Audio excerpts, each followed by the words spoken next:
प्रिय भाई और बहनों, आज का शुभ संदेश के लिए आप सभी को हम स्वागत करते हैं। मित्रों ने दूर किया, अपनी टुकरा गई, सब के नफरत नायक हुआ। मित्रों ने दूर किया, अपनी टुकरा गई, सब के नफरत नायक हुआ। जब दिल टूटे रोती हुई पल में सांत्वना देने यीशु पास आएगा। जब दिल टूटे रोती हुई पल में सांत्वना देने यीशु पास आएगा। आशा जी खुशियों की दी, चाहे दुख में बदल जा,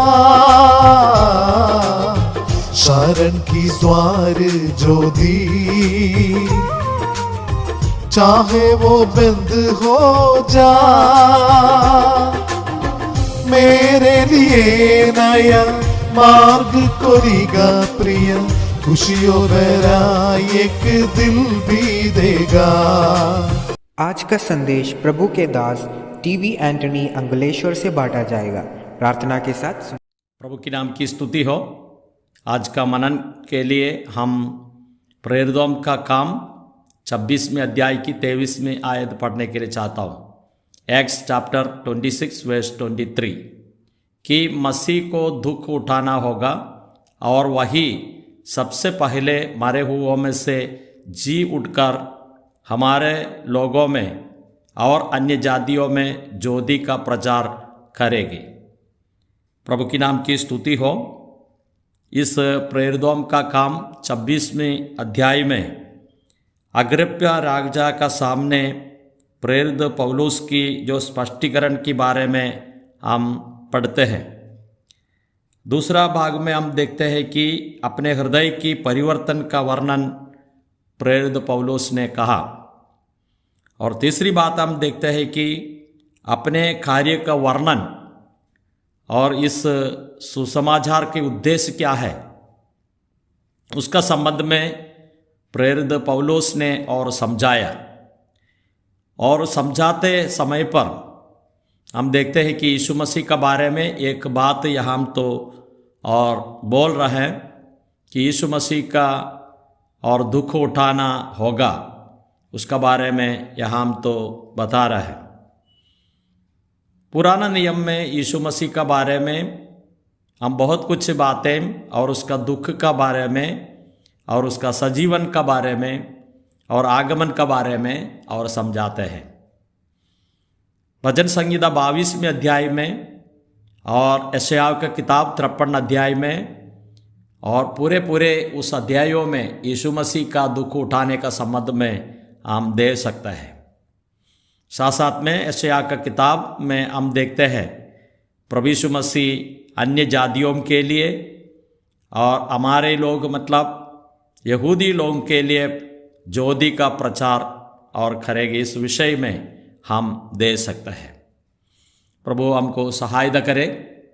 और इस सुबह का मनन में हम देखते हैं कि पुराना नियम में यीशु मसीह का दुख उठाने का संबंध में बहुत कुछ बातें हम दे सकते हैं। प्रभु यीशु मसीह पुनरुत्थान होने के बाद एमुस में जाते हुए दो और विश्वासी लोगों का साथ में यीशु मसीह अपने बारे में और पुराना नियम में जो लिखा हुआ बातों को और समझाया। हम इस प्रकार पढ़ते लूका की सुवार्ता 24वें अध्याय में, तब उसने मूसा से और सब भविष्यवक्ताओं से आरंभ करके सारे पवित्र शास्त्र में से अपने विषय में लिखी बातों को अर्थ उन्हें समझा दिया। गीत शास्त्र जैसे भजन संहिता है, भविष्यवक्ताओं का किताब है, जो मूसा का जो किताब है, ये सारे बातों में यीशु मसीह के बारे में और बता रहा है। यहाँ हम तो अग्रिप्पा राजा के पास में ये बात तो समझाया। तो इस 23वें आयत में हम देखते हैं कि यीशु मसीह के बारे में बोल रहे हैं कि हमारे लोगों को और अन्य जातियों में ज्योति का प्रचार करेंगे। प्रभु यीशु मसीह का जो संदेश एक ज्योति का संदेश है। यीशु मसीह खुद ज्योति है। यूहन्ना रचित सुसमाचार पहले अध्याय की कलम 4 में हम इस प्रकार देखते हैं, उसमें जीवन था और वह मनुष्यों की ज्योति था। यीशु मसीह में जीवन था और वह मनुष्यों की ज्योति था। तो यीशु मसीह प्रकाश है, ज्योति है। ये ज्योति यीशु मसीह मनुष्य का जीवन है। हमको मालूम है, सूरज सुबह हम देखते हैं, उसमें प्रकाश जो ज्योति है और साथ साथ में गर्मी भी मिलता है। उसका द्वारा ये दुनिया में और प्रकाश मिलता है। इस प्रकाश का द्वारा जितने पेड़ वृक्ष है, झाड़ है, वो सारे और जीवन में और रहते हैं। झाड़ों को और जैसे वृक्ष है, ये सभी चीज़ों को सूरज का प्रकाश की आवश्यकता है। जैसे यीशु मसीह सारे मनुष्य के लिए और प्रकाश है। अंधकार तो पाप को दिखाता है, शैतानिक बातों को दिखाता है, लेकिन और यीशु मसीह और ज्योति है।